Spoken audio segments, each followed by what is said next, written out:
আসসালামু আলাইকুম। আপনাদের সবাইকে স্বাগতম, শুভেচ্ছা আমার কথা শোনার জন্য। আপনারা নিশ্চয়ই লক্ষ্য করেছেন 12 মার্চ নতুন সংসদ অধিবেশন শুরু হয়েছে। অধিবেশন শুরু হওয়ার আগে সাধারণত সংসদ সচিবালয় অনেকগুলো কাজকর্ম করে থাকেন, বিশেষ করে সংসদের ভিতরে যে সাউন্ড সিস্টেম, অর্থাৎ প্রতি আসনে মাইক দেওয়া আছে এবং হেডফোন দেওয়া আছে, এবং এই হেডফোন মাইকগুলো সঠিকভাবে চলতেছে কি না, সবখান থেকে সবার কথা শোনা যাচ্ছে কি না, এগুলো চেক করা এই সাউন্ড সিস্টেমের কাজ। এবং যারা এই সাউন্ড সিস্টেমে নিয়োগকৃত তারা কিন্তু হুট করেই একদিনের জন্য আসেননি বা 1 মাসের জন্য আসেননি। তারা দীর্ঘদিন থেকেই সংসদ সচিবালয়ে কাজ করতেছেন, তাদের দায়িত্ব, তারা প্রফেশনাল।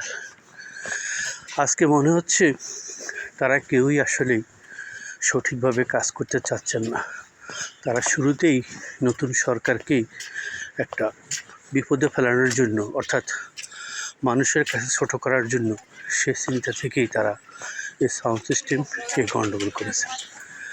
আমি আশা করব সরকার, যারা সংশ্লিষ্ট এবং এই সংসদ দায়িত্বে আছেন, তাদের উচিত হবে এই সাউন্ড সিস্টেমের সাথে যারা জড়িত তাদের সবাইকে নিয়ে বৈঠক করা এবং এর কারণ ব্যাখ্যা জানানো।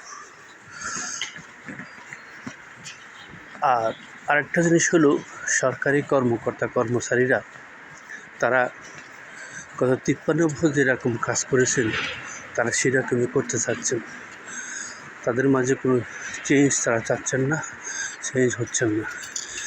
এর বিশেষ কারণ হলো তাদের আগের যে স্বেচ্ছাচারিতা, যে রাজা বাদশার মতো, আমরাই রাজা বাদশা, আমরাই সব কিছু, সরকার তো আসবে যাবে, আমরা তো স্থায়ী, তাই আমাদের যা করব তাই সব কিছু, তারা মেনে নিতে পারছেন না বর্তমান সরকারের, বিশেষ করে প্রধানমন্ত্রীর অনেক পরিবর্তনগুলো। সবচেয়ে বড় জিনিস যেটা তারা মানতে পারছেন না, সময় মতো অফিসে আসা এবং সময় মতো অফিস ত্যাগ করা। এই জিনিসগুলো তারা মানতে পারছেন না।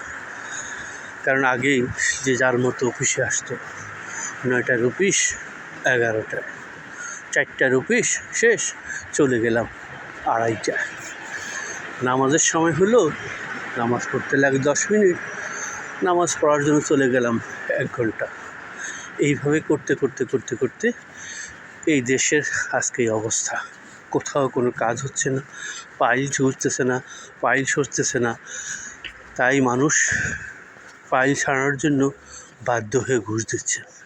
অর্থাৎ যদি সরকারি কর্মচারীরা সঠিকভাবে কাজ করতেন, সময় মতো অফিসে আসতেন এবং ফাইল সাইন করতেন, তাইলে ফাইল জমা হতো না, আর মানুষও ফাইল সারানোর জন্য, তদবির করার জন্য টাকা নিয়ে আসতো না।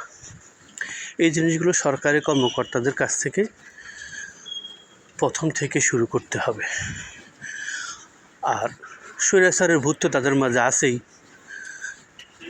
তারা এই কারণেই নতুন সরকারকে বিপদে ফেলানোর জন্য, নতুন সরকারকে ছোট করার জন্য, নতুন সরকারকে হেয় করার জন্য ইচ্ছাকৃতভাবেই এই সাউন্ড সিস্টেমের ঝামেলাটা বাজিয়েছে, যাতে বিশ্বের কাছে একটা বার্তা যায় যে আসলেই আমরা পরিবর্তন হব না, পরিবর্তন চাই না। যতই কিছু করো, আমরাই রাজা বাদশা। তোমরা 5 বছরের জন্য, তোমরা 5 বছর পর চলে যাবা, আর সরকার আসবে, কিন্তু আমাদের চাকরি তো স্থায়ী।